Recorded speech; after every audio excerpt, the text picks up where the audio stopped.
Et salut à tous, bienvenue dans cette nouvelle vidéo. Je vais vous parler aujourd'hui de 4 activités futuristes de Uber, ou en tout cas, je pense que ça pourrait être intéressant de s'y pencher. Alors, le premier service, c'est un service de livraison, mais pas pour des produits alimentaires cette fois-ci, c'est pour des produits pharmaceutiques.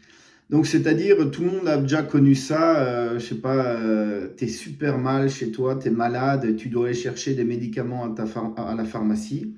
Alors, soit généralement, c'est un conjoint ou quelqu'un d'autre dans le couple, ta mère, ton père. Ah, j'ai une commande. 2 minutes, je mets en silencieux.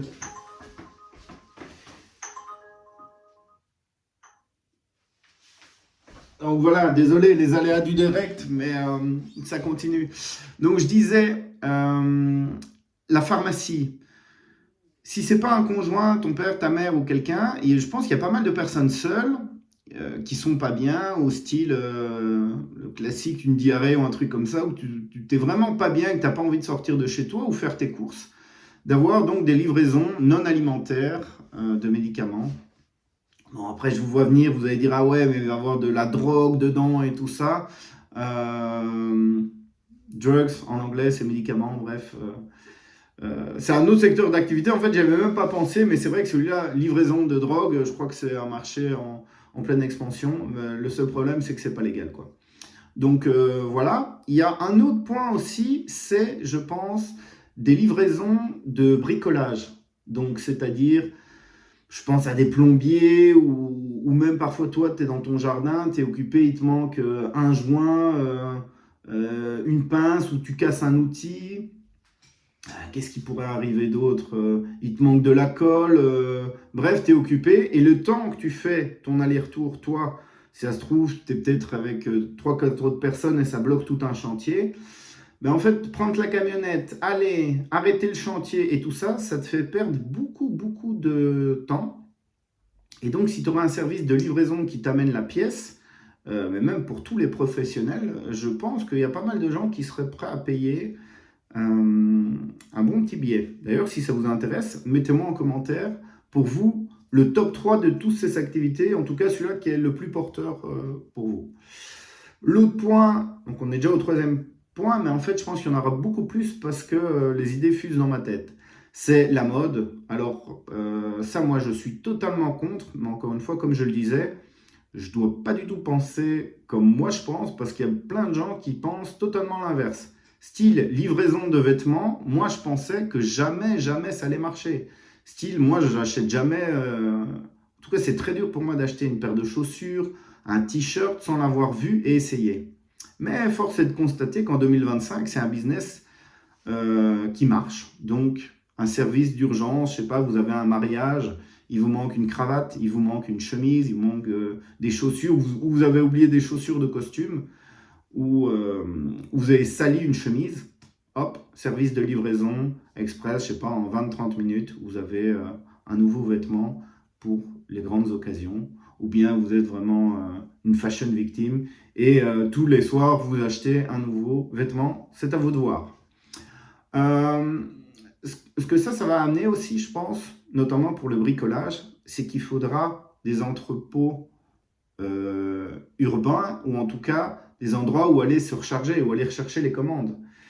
Et ça sera peut-être la complexité d'avoir du stock, mais bon, ça peut être une nouvelle chaîne en fait d'entrepôts, de bricolage, mais il faudrait une uniformité des pièces, parce que le gros X, c'est qu'en bricolage, vous avez une quantité phénoménale de pièces différentes avec les marques, avec, enfin voilà, je ne fais pas un dessin, mais avoir des entrepôts où les livreurs puissent aller se recharger. Évidemment, ils ne vont pas aller au Quick, Burger King, au Tacos pour demander un joint. Quoique, ils pourraient peut-être combiner les deux. Bref, à voir. Alors, l'autre point, donc c'est ça c'était pour tout ce qui était Uber Eats, extension, livraison. Maintenant, il y a tout ce qui est service, home service, on va dire. Moi, un coiffeur qui se déplace, ça fait longtemps, longtemps que je cherche ça. Et ça pourrait être, je trouve, très, très intéressant à lancer ce business. Donc, c'est-à-dire, vous êtes là, tu as un créneau horaire et tu as un coiffeur qui vient avec, du coup, tout son équipement. Le seul hic peut-être, c'est, et je crois que c'est un gros point pour les coiffeurs, c'est qu'ils aiment bien avoir une chaise à la bonne hauteur pour pas trop se faire mal au dos. Bon, après, encore une fois, peut-être qu'il y aurait des tabourets qu'on peut déployer, sa tondeuse et les ciseaux et tout ça, et les miroirs. Est-ce qu'on peut transporter tout ça, la lumière? Je sais pas. Mettez-moi en commentaire. Et moi, par rapport à ça, ça ne me dérangerait pas de payer, je sais pas moi, 5, 10, même 15 euros en plus pour qu'on vienne me couper chez moi. Et même à la limite, je serais devant le PC comme ça, le gars me coupe les cheveux. Et bon, il y a le nettoyage aussi à voir, mais bon, on pourrait commander un service de nettoyage. Bref, mettez-moi un peu ce que vous en pensez, c'est un peu des idées qui ressortent comme ça. On a les classiques réparations. Il y a beaucoup d'entrepreneurs, typiquement, pour remettre une lampe, raccorder une prise. Enfin, des petits trucs que les gros entrepreneurs ne veulent pas faire parce que c'est une perte de temps trop grande. Il y a Ringtwise, je crois qu'il le fait, mais il y a toujours de la friction. Et ça, je pense, sincèrement, c'est pour ça que Uber est très fort là-dedans, c'est qu'il limite la friction de communication, de prise en charge et tout ça. Tu as un pop-up qui s'ouvre, telle réparation, tu es qualifié et tout ça. Bon, évidemment, livrer, si tu sais conduire, prendre un colis, c'est beaucoup plus facile que faire des réparations, on est d'accord. Mais je pense qu'il y a quand même un gros créneau là-dessus. Et c'est encore une fois des petites réparations, donc voilà, à voir. Il y a tout ce qui est dans le même acabit, les soins esthétiques, faire ses ongles, les cheveux pour les femmes, maquiller pour les mariages et tout ça. Je crois que il y a une vraie demande. Le hic avec ça, c'est que ce soit les coiffeurs ou les soins esthétiques, peut-être qu'ils n'ont pas besoin de se déplacer parce qu'il y a trop de demandes. Et du coup, ça va un peu réguler et se dire, pourquoi moi je vais être sur la route à faire ça, alors je peux être dans mon salon et attendre le client. Mais avec une logique inverse, en disant, les gens sont prêts à payer plus, et c'est ça que j'ai remarqué aussi, c'est que je me dis, si quelqu'un est prêt à payer 5 euros ou 7 pour pas faire 600 mètres ou 1 ou 2 kilomètres, peut-être qu'il est prêt à payer, je sais pas moi, 20 ou 30 euros de plus pour pas sortir de chez lui et attendre 1 heure chez le coiffeur. Est-ce que ça reste rentable pour le coiffeur ou pas? Ça, la question mérite d'être posée.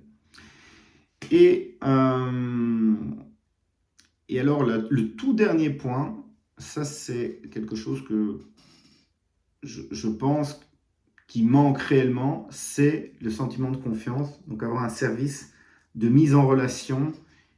Et parce que pourquoi le bouche à oreille fonctionne si bien en fait, c'est parce qu'on se dit, ah voilà, il m'a conseillé, donc on a un sentiment de confiance avec cette personne, donc on va travailler avec la suivante. Donc voilà un peu pour tous ces projets futuristes pour Uber ou des futurs business. Mettez-moi ce que vous en pensez. Si vous cherchez des véhicules de location, des appartements, colocation, studio, 2 chambres, n'hésitez pas à me contacter. Et je cherche aussi à facturer en B2B. Donc si ça vous intéresse, pourquoi pas me lancer moi-même dans ce secteur d'activité. Contactez-moi, WhatsApp, Instagram. Je vous dis ciao, ciao, à bientôt.